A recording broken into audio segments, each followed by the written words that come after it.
So today we're going to look at developing drugs and the use of medicinal drugs. We're going to think about why we need new drugs and how new drugs are developed, what sources of drugs there might be. The reason why we need new drugs then is because we've got new diseases emerging all the time. So we need to create new drugs to actually fight those particular diseases. There are still some diseases with no effective treatment, so we've still got to work towards trying to find treatments for those particular diseases. We've got bacteria developing resistance to antibiotics all of the time. So new antibiotics are needing to be developed constantly. And we'll look at that process of antibiotic resistance when we look at natural selection process. So bacteria will evolve because of the drugs acting as a selection pressure. So effectively we're selecting for antibiotic resistant populations. So those that have got a mutation that means that they've got resistance to that drug, they'll have a selective advantage and they'll survive and reproduce, and then the next generation is going to be more resistant. So new drugs are discovered in a variety of different ways. So some of them are discovered by accident, and the famous one for that is penicillin. So penicillin was discovered by Alexander Fleming, who was a messy microbiologist who left his plates lying around and they got contaminated with a penicillium fungus. And then he noticed that around that penicillium there was a zone where the bacteria didn't grow. So that zone of inhibition that we were looking at in our antibiotic disc plates last week. So many of our drugs actually come from traditional medicines. We've been using traditional remedies for a really long time. So willow bark, which is what aspirin is developed from, has been used for thousands of years, and actually we think probably longer than that, because that was the first recorded, so where they'd actually written down that they chewed on willow bark, but it might be that they were using it way before that. So a lot of our medicines have actually derived from looking at what different cultures have used to treat particular ailments.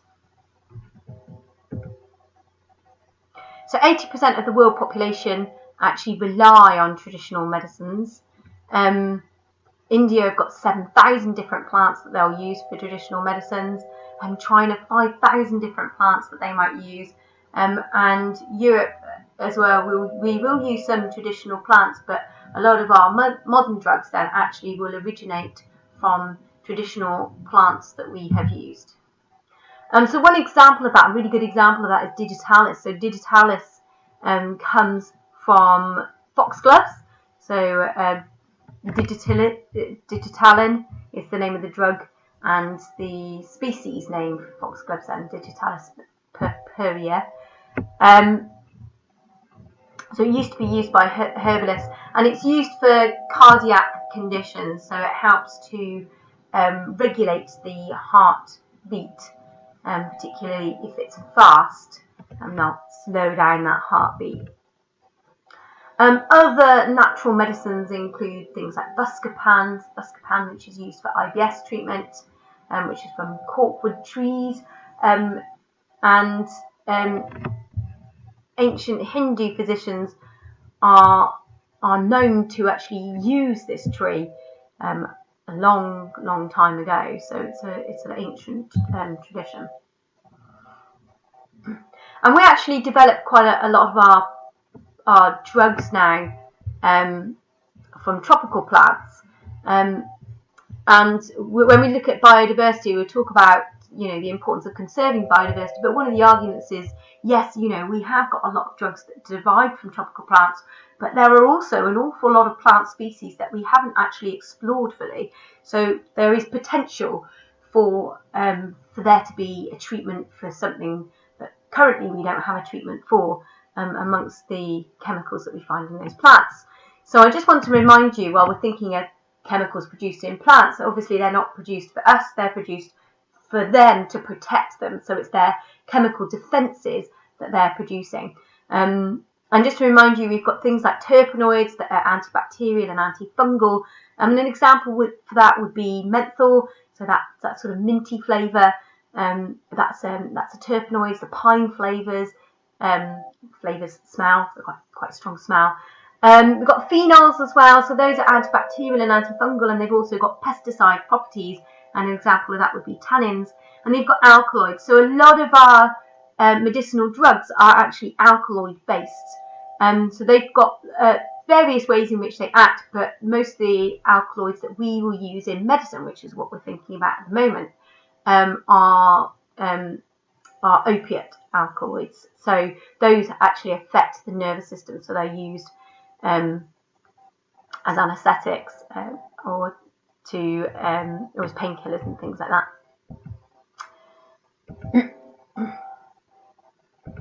So we've concentrated on these tropical plants, and as I said, a huge diversity in tropical areas.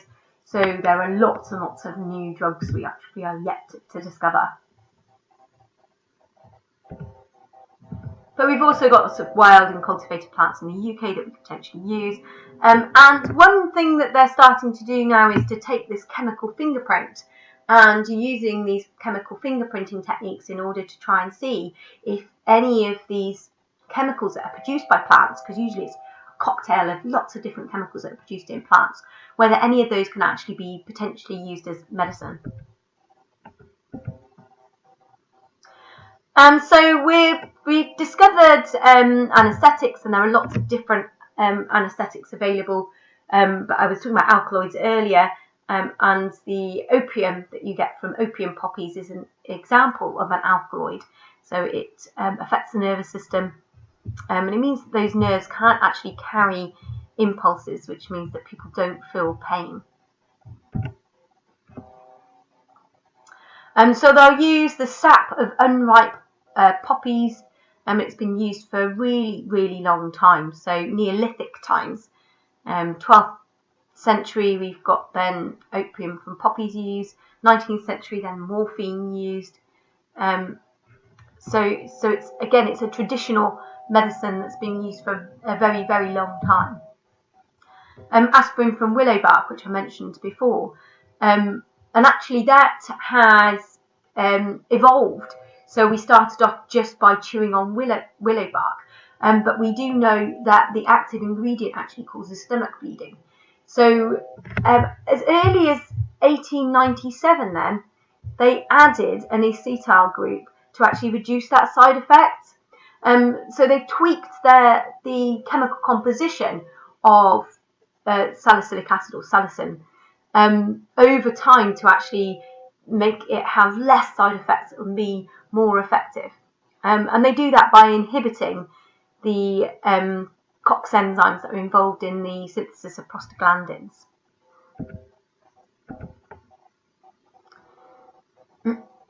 So we can go back as far as Hippocrates that used willow bark to relieve pain. And then we've got our acetyl group being added to reduce side effects. So we can also observe wildlife. I watched a really amazing documentary. If I can find it, I'll post it to you, where they did lots of observation of all kinds of different animals that were trying to relieve various different symptoms. So we know that chimpanzees, for instance, they can chew on leaves to try and remove remove parasites from the digestive system. So the leaves contain pesticides to kill off those parasites in their digestive tracts. Elephants can eat clay to try and counteract dietary toxins. But there are all kinds of different examples of animals self-medicating. So eating particular leaves or eating particular insects and things to relieve certain symptoms. But one of the most interesting developments that we've got in biology is this idea of synthetic biology, where we can actually design our own drugs. So isolate maybe active ingredients from particular plants and develop those. Lots and lots of different things that they can look at. So they can even do like reverse engineer. So they can get an antigen from a pathogen, and then they can kind of reverse engineer a drug to prevent that antigen from entering cells or binding to receptors in order for the pathogen to enter the cells. So lots of really clever things that they're doing at the moment. Some that we can have a little think about now then, they can look at things like streptomyces.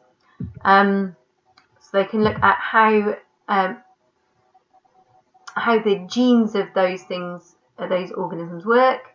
They can look at how they can block particular receptor sites on plasma membranes that pathogens will use then to gain entry into the cell. We know with HIV that they will bind to the CD4 receptors. So before, when we were talking about CRISPR, I was saying that that was one of the things that they tweaked, that CD4 receptor, to prevent the HIV from actually getting into those cells. So the way that they did that, then they would find the sequence for that CD4 receptor. They'll make a model shape of that receptor, and then actually with the CRISPR, they actually changed the shape of that receptor site. But with drug development, then they can actually block that receptor. So they can find or develop a drug that will actually block the receptor site to prevent the pathogen from entering.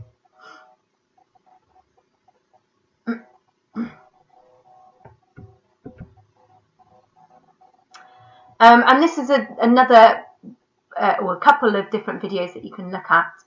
One of them with the idea of personalised medicine. So we're all different, different shapes and sizes, and we've all got different immune systems, and we all respond to medicines in different ways. So one of the future ideas with medicine is that we have this personalised medicine whereby they can look at our physiology, look at our genetics, and actually create a cure that's specifically just for us. So very, very clever things that they can do with regard to that. Good. So if you've got any questions about developing drugs, then drop me an email or contact me.